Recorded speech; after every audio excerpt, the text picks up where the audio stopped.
My fiance went on a girls' spa retreat. I told her to relax and enjoy.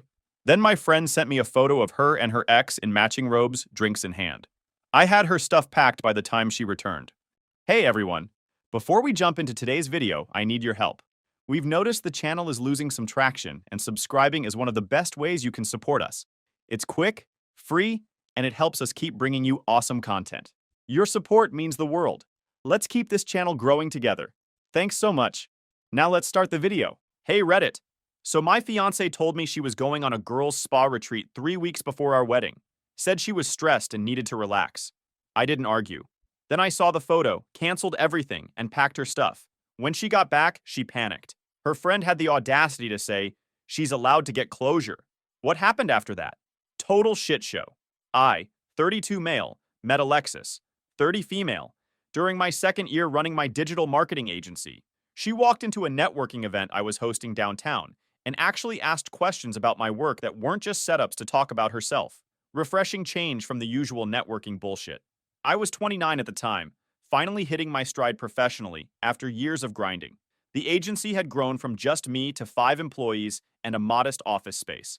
Nothing huge, but profitable and growing steadily. No venture capital, no investors breathing down my neck, just good old-fashioned client acquisition and retention.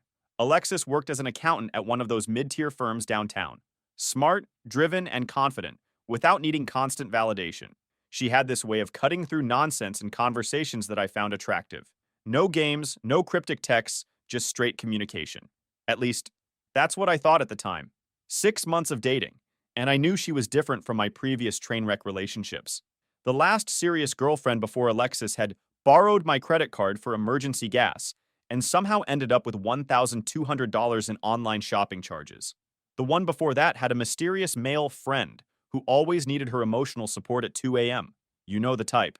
We moved in together after a year, into my 2-bedroom condo downtown. I'd bought the place right after my business started taking off. Nothing fancy, but in a good location with solid investment potential. Alexis moved in with surprisingly little. Some clothes and a collection of finance and self-help books. She was practical that way. Within a week, it felt like we'd been living together for years. I proposed on our 2-year anniversary during a weekend trip upstate. Nothing flashy, no restaurant proposals or YouTube-worthy stunts, just the two of us hiking to this overlook I'd scouted the month before. She said yes before I even finished asking. The ring took 3 months of savings, but seeing her face made it worth every penny. The wedding was set for October. Small ceremony, about 80 people. Her parents were covering most of it since they're fairly well-off and religious. Big Catholics who went to church every Sunday. They had a 5-bedroom house in the suburbs with a pool they hardly used. Her dad was some kind of engineering manager. Her mom a former nurse who stopped working when Alexis was born. They liked me because I had my shit together. Owned my business, had a mortgage, and didn't come with baggage. I was raised Presbyterian, but hadn't been to church since high school. Still, I agreed to a Catholic ceremony to make them happy. Small compromise in the grand scheme of things. My best friend Luke was the first to notice the warning signs. We've been tight since college. He's the no-bullshit type who calls things exactly how he sees them. Literally, the guy who told a mutual friend his startup idea was garbage before he blew his inheritance on it. He was right, by the way. Luke's a software developer, makes good money but lives modestly. The kind of guy who drives a 10-year-old car but has a retirement account that would make a financial advisor weep with joy. When Alexis reconnected with her college friend Daisy, Luke pulled me aside after meeting her at our housewarming. "That woman is trouble, man," he said while we were grilling on the balcony. "Watch yourself. I've seen less toxic waste at Superfund sites." I laughed it off. Daisy had moved back to town after her divorce and reached out to Alexis on Facebook. First time I met her, she had this fake smile, designer everything, and made every conversation about how men were trash. She'd constantly check her phone and roll her eyes whenever I spoke about work or sports. "You found yourself a rare one," she told Alexis while I was in the same room. "Most men these days don't know how to treat a woman." I noticed how she emphasized treat like it was code for spend money on. But she was Alexis's friend, not mine. And Alexis seemed happy to have her old friend back, so I kept my mouth shut. First mistake. Around 6 months before the wedding, I started noticing changes in Alexis. Small things at first. She started dressing differently, suddenly dropping serious cash at stores where she'd previously rolled her eyes at the prices. When I questioned a $400 pair of shoes, she got defensive. "I'm making good money now. What's the point of working this hard if I can't enjoy it? Fair enough. Her tax season bonuses had been solid lately. She'd gotten a promotion too, now managing a small team. Still, this was the woman who once lectured me about the opportunity cost of buying a new Xbox on launch day. Then came the phone behavior. Always face down, stepping out to take calls, texting late at night but switching apps when I'd walk by. Classic signs, I know. But wedding planning was in full swing, and I figured that explained the stress and secrecy. Our intimate life took a hit too. We went from regular to practically nothing, and when it did happen, it felt like she was checking a box on her to-do list. She blamed wedding stress, work pressure, and being tired. Again, reasonable explanations. The excuses piled up. Late nights at the office became more frequent. Happy hours with coworkers that used to be occasional became weekly, then twice weekly. She'd come home smelling like expensive perfume she'd never worn before. Then, one Thursday night, I came home to find a flooded bathroom. The sink had been clogged, and Alexis had left the water running. Nothing major, just water on the tile floor that took maybe 15 minutes to clean up. When she got home and I mentioned it, you'd think I'd accused her of burning down the house. "Are you kidding me right now?" she snapped. "I'm working my ass off at my job and planning our wedding, and you're complaining about some water?" I stood there with the mop still in my hand, trying to process how, hey, the sink flooded, had turned into World War III. This from the woman who once prided herself on being low maintenance. When I tried to talk to her about it the next morning, she was already gone. Left without making coffee, which had been our morning ritual since moving in together. I texted her, and she responded with a curt, "Super busy, talk later." Later never came. Just more excuses, more defensiveness. Like I was the unreasonable one for noticing she'd become a completely different person. Luke noticed the changes too. We met for drinks weekly, a tradition since college, and he didn't hold back. "Dude, what's going on with Alexis? She's acting like a completely different person. It's like Invasion of the Body Snatchers, but instead of aliens, it's just pure bullshit." I defended her, blamed wedding stress, but even I had to admit something felt off. The dinner party incident really opened my eyes. We hosted a small get-together with 4 other couples, including Luke and his girlfriend Megan. Daisy invited herself along, never a good sign. Alexis came home just as guests were arriving. No offer to help, just a quick, "Sorry, work was crazy," before disappearing to change. Dinner was going fine until Jason, one of my college buddies, mentioned his new promotion came with stock options. Daisy practically snorted her wine. Must be nice being a man in corporate America. Get handed everything on a silver platter. The table went awkwardly silent. Jason's wife Kelly, who happens to be a VP at the same company, raised an eyebrow. "Actually," Kelly said calmly, "Jason turned down 3 other offers to stay at our company, then worked nights and weekends on a project that saved the company millions." Nothing handed about it. Instead of letting it drop, Alexis jumped in. "But you have to admit men have it easier in corporate settings. They don't have to deal with the same barriers women do." This from the woman who had once told me she thought people who blamed their failures on discrimination were usually looking for excuses. After everyone left, I asked Alexis what was up with her agreeing with Daisy's bullshit. "She's just speaking her truth. Men have privileges," Alexis said, using another phrase that had never been in her vocabulary before. The most noticeable change was how she started talking. Suddenly, everything was about living your best life, and you only live once. She started using words like toxic and gaslighting to describe completely normal interactions with coworkers or family. One night, I made a comment about how we hadn't had a quiet dinner together in weeks because she was always out with Daisy. "You're being so controlling right now," she said. "I'm allowed to have friends." This from a woman who, a year earlier, had talked about how she valued our quiet nights in more than anything else. Our bank account reflected the changes too. Joint expenses had always been split 50-50, tracked through an app. Suddenly Alexis was forgetting to log her expenses, or splitting things wildly in her favor. A $200 grocery run would be logged as $80 with a note like, "Mostly your stuff anyway." Yet our fridge was full of organic juices and specialty items I never touched. When I brought up finances, my literal job is budgets, remember, she accused me of being stingy. This from the woman who once calculated the cost per wear of every clothing item before purchasing it. But again, wedding stress. Her mom assured me during a family dinner that all brides get a little crazy before the wedding. I decided to ride it out. Second mistake. 3 weeks before our wedding, Alexis announced she was going on a 3-day spa retreat. "Daisy booked it for all of us girls," she said, packing a suitcase. "It's at Oak Ridge Resort. Last hurrah before I'm a married woman." Oak Ridge wasn't just any resort.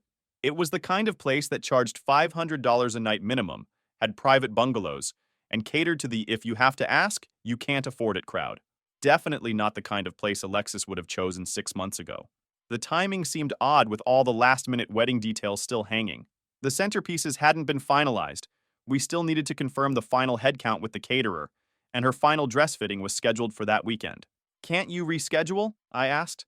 We still have a lot to do for the wedding. She rolled her eyes. It's already paid for, non-refundable. And I need a break. I've been stressing me out. Strange, considering her mother and Daisy had taken over most of the planning recently. Alexis had been noticeably absent from vendor meetings and seemed indifferent when I asked for input on things like menu selections or the DJ's playlist. But I figured some relaxation might help with her increasingly short fuse. She'd been snapping at me for loading the dishwasher wrong or not responding to texts fast enough. Who else is going? I asked, noticing she'd packed some pretty expensive lingerie for a girls' trip. Just Daisy, her cousin Emma, and 2 friends from work. Then she kissed me quickly on the cheek as she left. As she walked out, she was already texting and smiling at whatever she saw on the screen. I spent the evening catching up on client work. Around 9 p.m., I got a text from Kyla, a college friend who worked in guest relations at Oak Ridge. Hey, is everything okay with you and Alexis? Thought you might want to see this. The attached photo made my stomach drop. There was Alexis in a cabana by the resort's exclusive pool area, wrapped around a guy I recognized immediately. Tyler, her ex-boyfriend from before we met. The one she claimed was the biggest mistake of my life. They were in matching resort robes, her hand on his chest, his arm around her waist, glasses on the table beside them. No mistaking it for an innocent run-in. This was planned. I stared at that photo for a good 10 minutes, letting reality sink in. Then I asked Kyla for more details. They checked in yesterday, she wrote. Couples package. 5 nights, not 3. No sign of Daisy or any other girls. I pulled up our joint credit card app. Sure enough, there was a pending charge for Oak Ridge Resort Romantic Escape Package for $4,700. She hadn't even bothered to use her personal card. I called Luke immediately. He came over with a 6-pack and let me vent for hours. Unlike most people who'd offer empty reassurances, he just listened, then said, "So what are you going to do about it? Besides hoping karma gives her an audit that makes the IRS look like amateur hour?" I thanked Kyla, then sat down at my desk, oddly calm. No rage, no desire to call Alexis and scream. Just clarity. Perfect, devastating clarity. I didn't sleep that night. Instead, I made a plan. First, I gathered all the evidence. Screenshots of the resort charge, the damning photo, and the text exchange with Kyla. I created a folder on my encrypted cloud drive. Then I called our venue and canceled. They had a no-refund policy this close to the date, but I didn't care. Money was just money. My dignity was worth more. Then I contacted the officiant, the DJ, the caterer, everyone. Some were understanding, some weren't. I paid whatever cancellation fees were required. Next, I reached out to my bank and credit card companies. I removed Alexis as an authorized user on all accounts, changed my online banking passwords, and put a fraud alert on my credit. Not that I thought she'd try anything financial, but better safe than sorry. Next, I called Alexis's parents. Her father answered, friendly as always. I asked if I could come over to discuss something important. An hour later, I was sitting in their living room. They looked concerned but not alarmed, probably thought I was having pre-wedding jitters or wanted to discuss some last-minute financial arrangements. 3 weeks before my wedding, I'd rather not be here showing you this, I said, sliding my phone across the coffee table. But you've treated me like a son, and you deserve the truth. Her mother gasped when she saw the photo. Her father's face hardened into a mask of disappointment and anger. There must be an explanation, her mother said weakly, but I could tell she didn't believe her own words. I'm sure Alexis will have many explanations, I replied. But this picture doesn't lie. I've canceled the wedding. All of it. I've paid the cancellation fees, but I wanted you to know why before rumors start flying. Her father placed a hand on my shoulder. Son, I'm sorry. You don't deserve this. Her mother started crying quietly. I felt bad for them. They'd already sent out announcements to their church friends, already booked flights for relatives from out of town. If you've paid for anything that can't be refunded, I'm happy to split those costs, I offered. Her father shook his head. That's not necessary. This isn't about money. I didn't ask them to take sides. Didn't badmouth Alexis. Just showed them the evidence and let them draw their own conclusions. Before leaving, I said, I'm not sending out a mass text or making a scene. I'd appreciate if you'd let any family members on your side know the wedding is off. I'll handle my side. They agreed, looking shell-shocked. As I was leaving, her father stopped me at the door. You're a good man. he said. Would have been proud to call you my son-in-law. Then I went home and started packing Alexis's things. Not throwing them into garbage bags or breaking her stuff. I'm not a child. I carefully sorted and organized everything.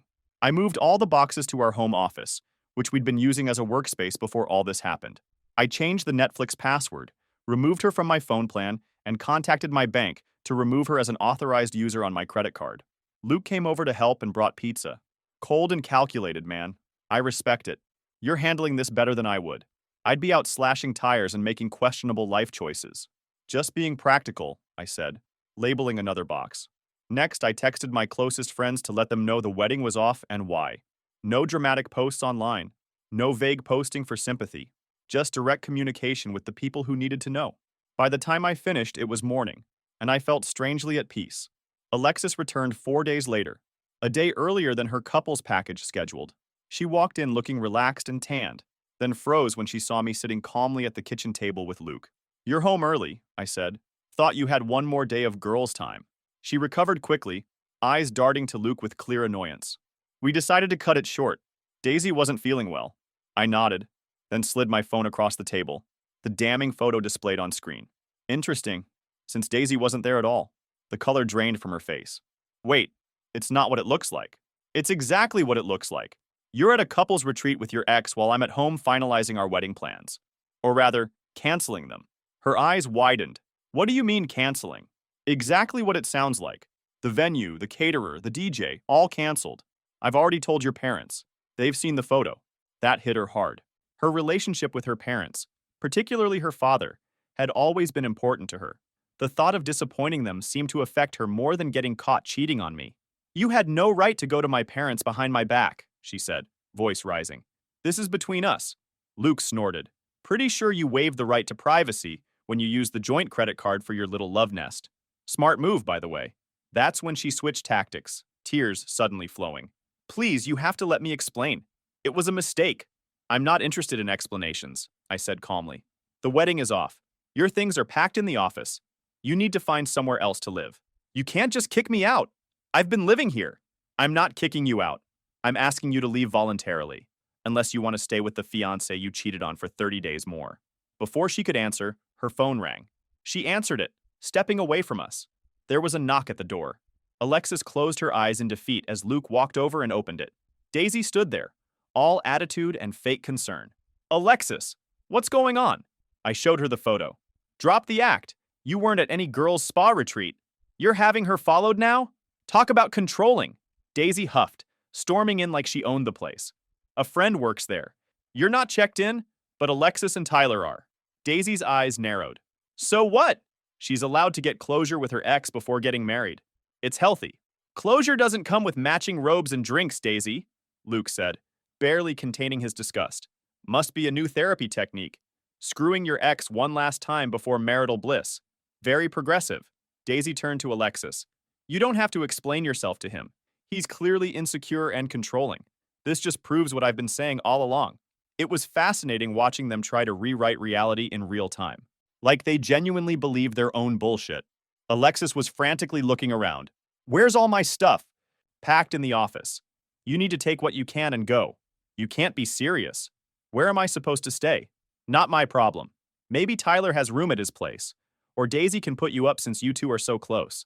Then Daisy interrupted. You don't need him, Alexis. You'll come to my place.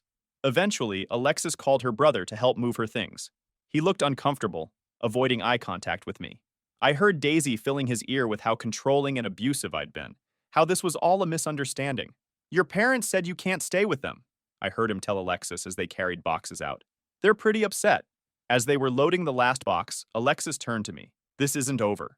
You'll regret throwing everything away over one mistake. I just closed the door. Luke looked at me. Wow, dodged a bullet, brother. Not just a bullet, a heat-seeking missile of crazy. Yup, the next few weeks, a complete shit show. First came the social media assault. Alexis posted a tearful selfie with a vague caption about betrayal from the person you trust most, and how some people would rather believe the worst than have faith. No specifics, of course, just enough to paint herself as the victim. Her profile picture changed to an old photo of her looking sad, one I recognized from when her dog died 3 years ago. Clever recycling. Daisy went further, directly messaging mutual friends claiming I'd been verbally abusive, controlling, and had snapped when Alexis tried to establish boundaries. According to her version, the spa trip was indeed a girls' trip, and Tyler just happened to be there with friends. The photo was an innocent moment that I'd twisted into something sinister. Some people bought it. Friends I'd known for years suddenly had concerns about my behavior patterns.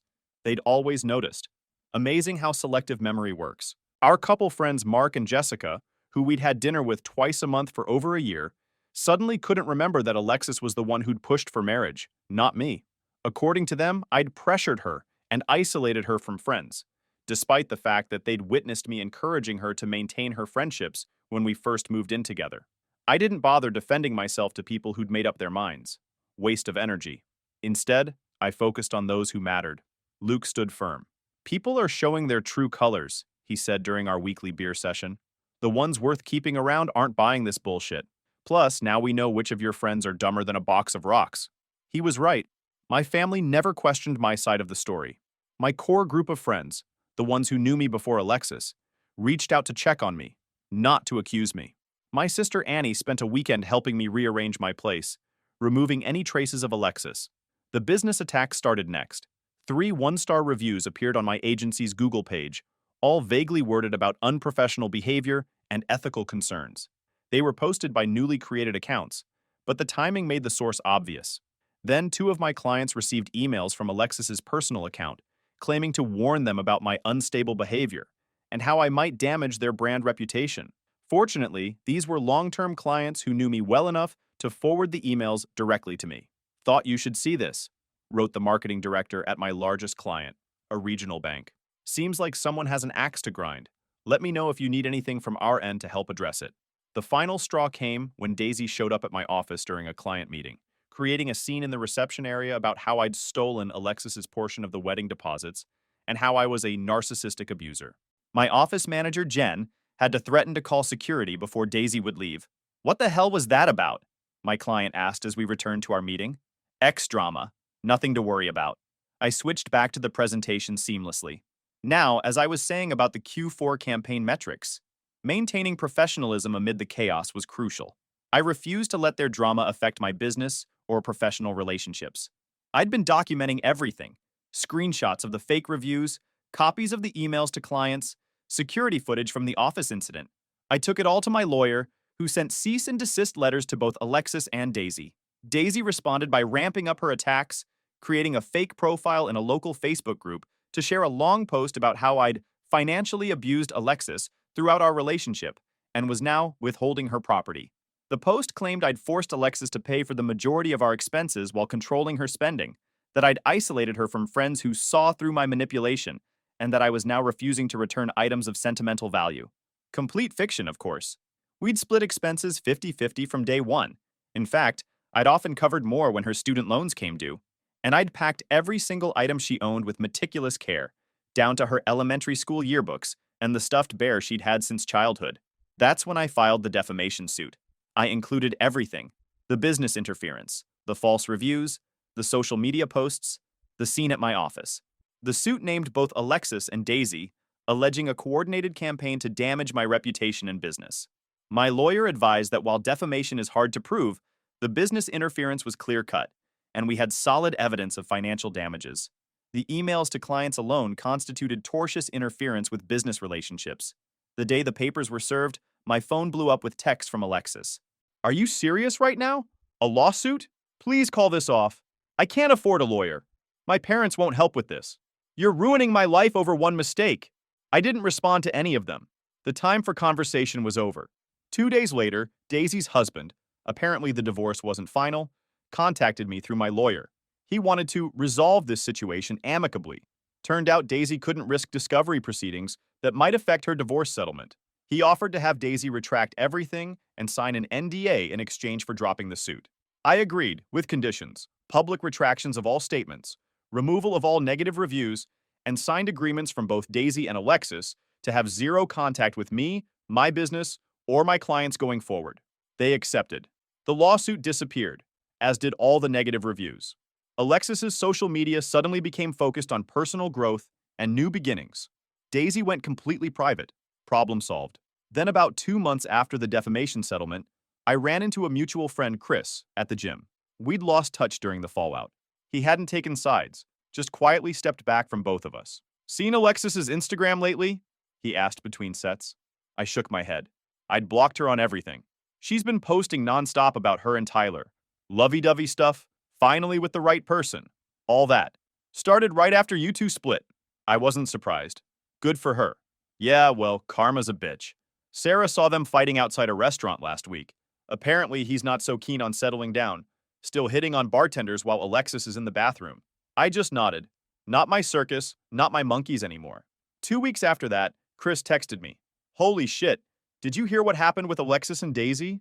I hadn't, but I soon got the full story from another mutual friend, Megan, Luke's girlfriend. According to her, Alexis had come home early from a work trip and found Tyler in bed with Daisy. In her own bed, in Daisy's apartment where she'd been staying. Apparently, the screaming match that followed could be heard 3 apartments down. Alexis moved out that same day, cutting off both Tyler and Daisy completely. "She's been crashing on couches," Megan said. "Her parents still won't take her in. They're pretty serious about the whole actions have consequences thing. She's trying to find her own place, but with the defamation settlement and lawyer fees, she's barely making rent on a studio apartment in that sketchy area near the train tracks. Can't feel sorry for her. She'd made her choices. Meanwhile, my life was moving forward. I'd thrown myself into work, expanded the agency to include video production services, and hired 2 new employees. Revenue was up 30% quarter over quarter. I'd also started training for a half marathon, something I'd always wanted to do, but never found the time for during my relationship with Alexis. The physical exertion helped clear my head, gave me something to focus on besides the drama. "You know what the craziest part is?" Luke said during one of our training runs. "You're actually better off now than you were with her. Look at you. You're in the best shape of your life, and you didn't end up legally tied to someone who'd have made you miserable or taken you for half your stuff in a divorce 5 years down the road." He was right. The bullet I'd dodged wasn't just the wedding. It was the years of potential unhappiness that would have followed. It's been 6 months since what I now call the spa incident, and life has taken some unexpected turns. The business actually grew after all the drama. Turns out a few of those clients who received Alexis's warnings became even more loyal, bringing in referrals that expanded my client base by almost 30%. I hired 2 new team members and moved into larger office space. I'd completed my first half marathon, finishing with a respectable time of 1 hour 49 minutes. Not elite by any means, but solid for a first attempt. The physical challenge gave me something concrete to focus on, measurable progress I could track. Numbers don't lie, unlike people.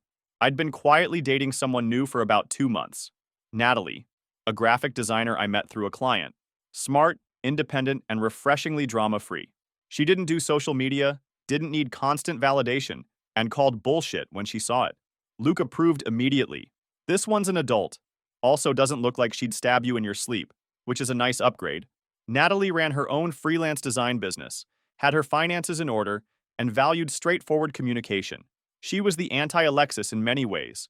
No games, no hidden agendas, just honest interaction. When she said she'd call, she called. When she said she'd be somewhere, she was there. Simple reliability that I now recognized as priceless. We were taking things slow, keeping it low-key. No rushing to move in together. No desperate need to post our relationship status. Just 2 people enjoying each other's company. What a concept. I was cooking dinner at my place, waiting for Natalie to arrive after her gym session, when there was a knock at the door. I wasn't expecting a knock since she usually texted when she arrived. Instead, I opened the door to find Alexis standing there. She looked like hell.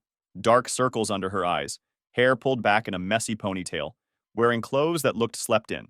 "Hey," she said, voice small. "Can we talk?" I leaned against the doorframe, not inviting her in. "About what?"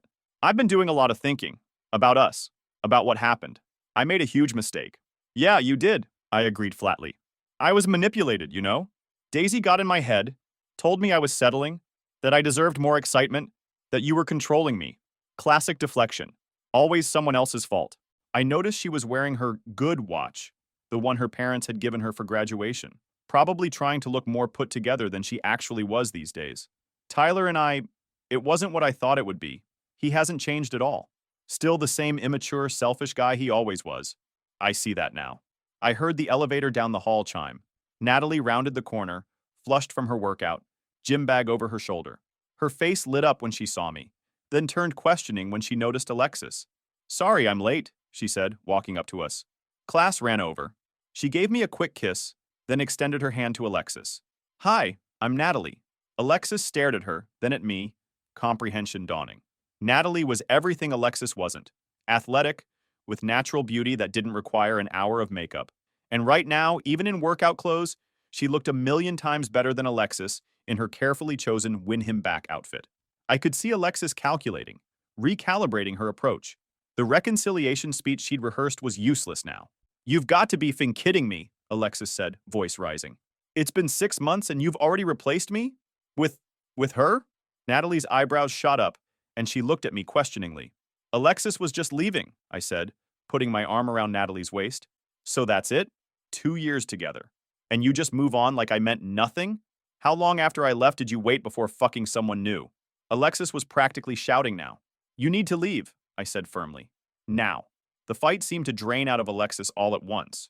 She looked from me to Natalie, then back to me, shoulders slumping. She turned and walked toward the elevator, defeated. I closed the door and turned to Natalie. So, that's my ex, I said with a wry smile. She laughed, setting down her gym bag. I think I won that round. Wasn't even a competition. Later that night after dinner, Natalie asked about what happened with Alexis. I gave her the condensed version. The cheating, the aftermath, the lawsuit. No dramatic embellishments, just facts. Sometimes I think about sending Kyla from the resort a thank you gift. That one text message saved me from a marriage that would have ended in a much messier, more expensive divorce. Instead, I walked away with my business intact, my self-respect whole, and the knowledge that I can trust my instincts. Luke put it best during our hike last weekend. Some guys have to lose half their shit to learn who someone really is. You paid the deposit, not the full price. Well, he's right.